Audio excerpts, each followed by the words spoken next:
जय श्री सीताराम, जय श्री राधे श्याम, जय श्री गुरुदेव भगवान।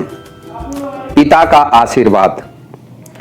कर्नाटक में बेंगलुरु के एक व्यापारी की यह एक सत्य घटना है।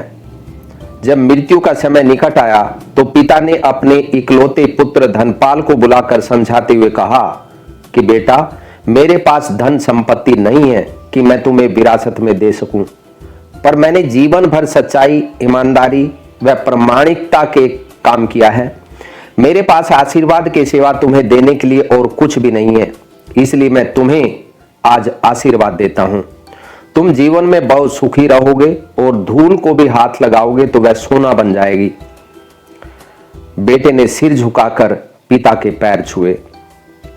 पिता ने सिर पर हाथ रखकर आशीर्वाद दिया और संतोष से अपने प्राण त्याग कर भगवत धाम को चले गए। अब घर का खर्च बेटे धनपाल को संभालना था। उसने एक छोटी सी ठेला गाड़ी पर अपना व्यापार शुरू किया। धीरे धीरे व्यापार बढ़ने लगा। एक छोटी सी दुकान ले ली।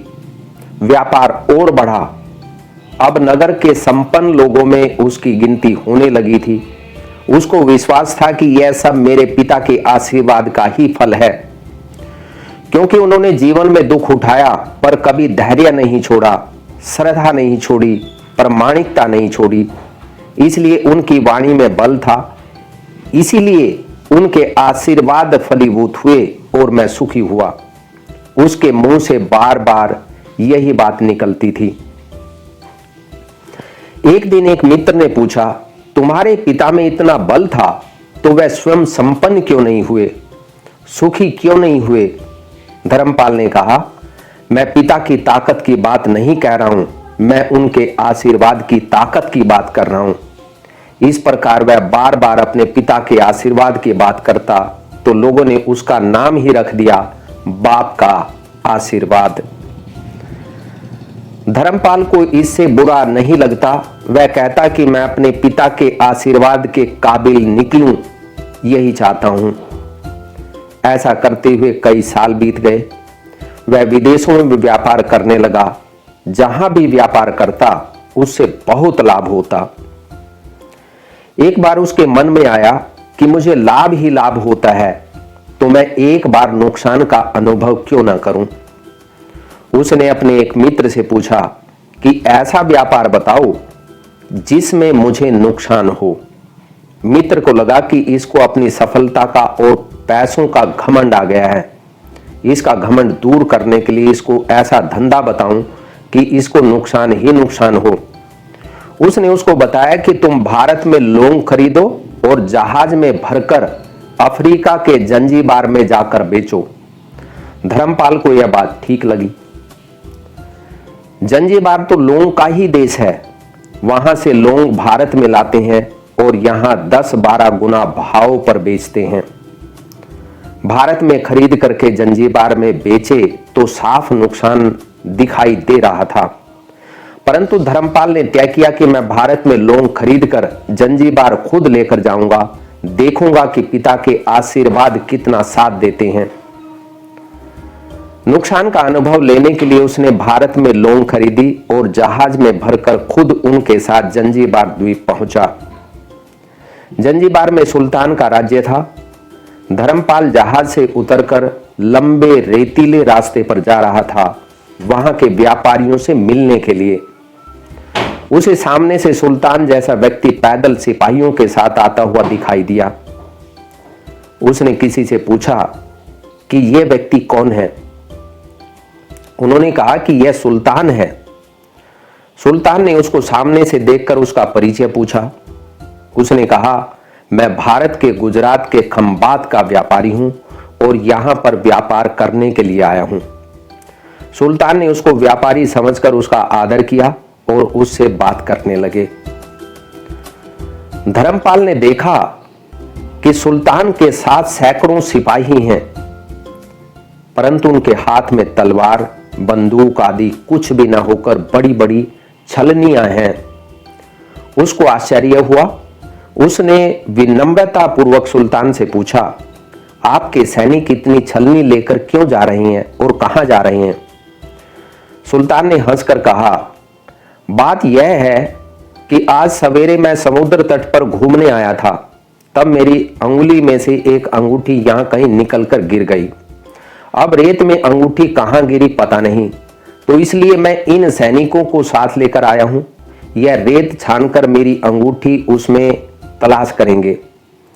धर्मपाल ने कहा, अंगूठी बहुत महंगी होगी। सुल्तान ने कहा, नहीं, उससे बहुत अधिक कीमत वाली अनगिनत अंगूठी मेरे पास है, पर वह अंगूठी एक फकीर का आशीर्वाद है। मैं मानता हूं कि मेरी सल्तनत इतनी मजबूत और सुखी उसी फकीर के आशीर्वाद से है, इसलिए मेरे मन में उस अंगूठी का मूल्य सल्तनत से भी ज्यादा है।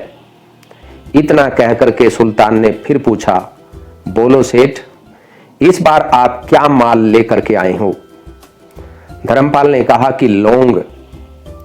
सुल्तान के आश्चर्य का ठिकाना नहीं रहा। यह तो लौंग का ही देश है सेठ, यहां लौंग बेचने आए हो? किसने आपको ऐसी सलाह दी? जरूर वह कोई आपका दुश्मन ही होगा। यहां तो एक पैसे में मुट्ठी भर लौंग मिलती है, यहां लौंग कौन खरीदेगा? और तुम कहां और कैसे क्या कमाओगे? धर्मपाल ने कहा, मुझे यही देखना है कि यहां भी मुनाफा होता है या नहीं। मेरे पिता के आशीर्वाद से आज तक मैंने जो धंधा किया उसमें मुनाफा ही मुनाफा हुआ है, तो अब मैं देखना चाहता हूं कि उनके आशीर्वाद यहां भी फलते हैं या नहीं। सुल्तान ने पूछा, पिता क्या आशीर्वाद, इसका क्या मतलब है? धर्मपाल ने कहा कि मेरे पिता सारे जीवन ईमानदारी और प्रामाणिकता से काम करते रहे, परंतु धन नहीं कमा सके। उन्होंने मरते समय मुझे भगवान का नाम लेकर मेरे सिर पर हाथ रखकर आशीर्वाद दिया था कि तेरे हाथ में धूल भी सोना बन जाएगी। ऐसा बोलते बोलते धर्मपाल नीचे झुका और जमीन की रेत से एक मुट्ठी भरी और सम्राट सुल्तान के सामने मुट्ठी खोलकर उंगलियों के बीच में से रेत नीचे गिराई, तो धर्मपाल और सुल्तान दोनों के आश्चर्य का पारावार नहीं रहा।